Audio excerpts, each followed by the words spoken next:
राधे राधे। आज हम माँ दुर्गा द्वारा महिषासुर के वध की कहानी सुनेंगे। पौराणिक कथा के अनुसार महिषासुर के पिता रंभा असुरों के राजा थे। ऐसा कहा जाता है कि रंभा को एक भैंस से प्रेम हो जाता है, जो भैंस बदलकर श्यामला नाम की एक शापित राजकुमारी बनी हुई थी।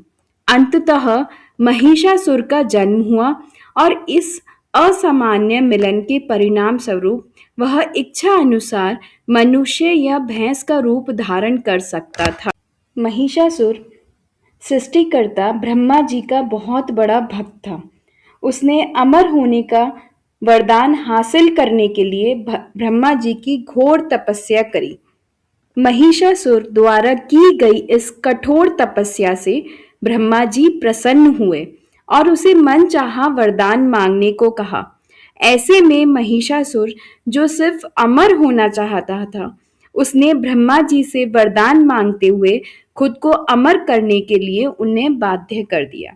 परंतु ब्रह्मा जी ने महिषासुर को अमरता का वरदान देने की बात ये कहते हुए टाल दी कि जन्म के बाद मृत्यु और मृत्यु के बाद जन्म निश्चित है, इसलिए अमरता जैसे किसी बात का कोई अस्तित्व नहीं है। जिसके बाद महिषासुर ने उनसे एक अन्य वरदान मांगने की इच्छा जताई और कहा कि ठीक है, यदि मृत्यु होना तय है तो मुझे ऐसा वरदान दे दीजिए कि मेरी मृत्यु किसी स्त्री के हाथ से हो।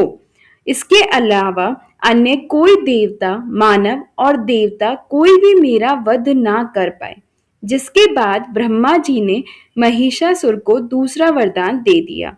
ब्रह्मा जी द्वारा वरदान प्राप्त करते ही महिषासुर अहंकार में अंधा हो गया और इसके साथ ही बढ़ गया उसका अन्याय।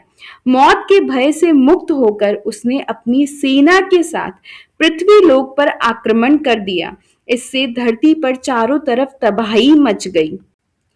पृथ्वी और पाताल को अपने अधीन करने के बाद अहंकारी महिषासुर ने इंद्रलोक पर भी आक्रमण कर दिया, जिसमें उन्होंने इंद्रदेव को पराजित कर स्वर्ग पर भी कब्जा कर लिया।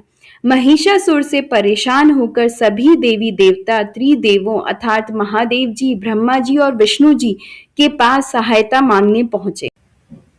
जिसके बाद सभी देवताओं ने मिलकर देवी शक्ति को सहायता के लिए पुकारा और इस पुकार को सुनकर सभी देवताओं के शरीर में से निकले तेज से मां आदि शक्ति प्रकट हुई। त्रिदेवों की मदद से निर्मित हुई देवी दुर्गा को हिमवान ने सवारी के लिए सिंह दिया और इसी प्रकार वहां मौजूद सभी देवताओं ने भी मां को अपने एक एक अस्त्र शस्त्र सौंपे और इस तरह स्वर्ग में देवी दुर्गा को इस समस्या हेतु तैयार किया गया। माना जाता है कि देवी का अत्यंत सुंदर रूप देखकर महिषासुर उनके प्रति बहुत आकर्षित होने लगा और उसने अपने एक दूत के जरिए देवी मां के पास विवाह का प्रस्ताव तक पहुंचाया। अहंकारी महिषासुर की इस ओछी हरकत ने देवी भगवती को अत्यधिक क्रोधित कर दिया, जिसके बाद ही मां ने महिषासुर को युद्ध के लिए ललकारा। मां दुर्गा से युद्ध की ललकार सुनकर ब्रह्मा जी से मिले वरदान के अहंकार में अंधे हो चुके महिषासुर उनसे युद्ध करने के लिए तैयार हो गया।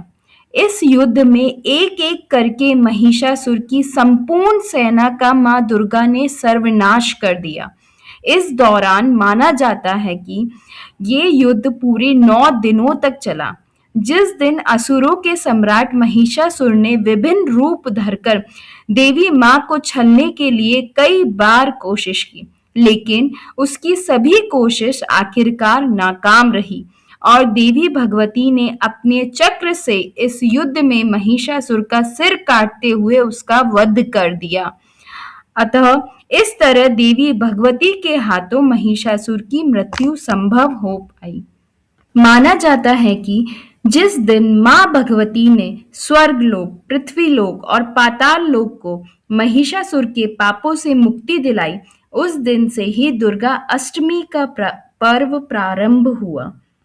महिषासुर पर विजय प्राप्त करने के कारण ही माँ दुर्गा को महिषासुर मर्दिनी कहा गया है। महिषासुर हमारे भीतर मौजूद बुराइयों का प्रतीक है, जैसे क्रोध, लालच, आलस्य और अहंकार।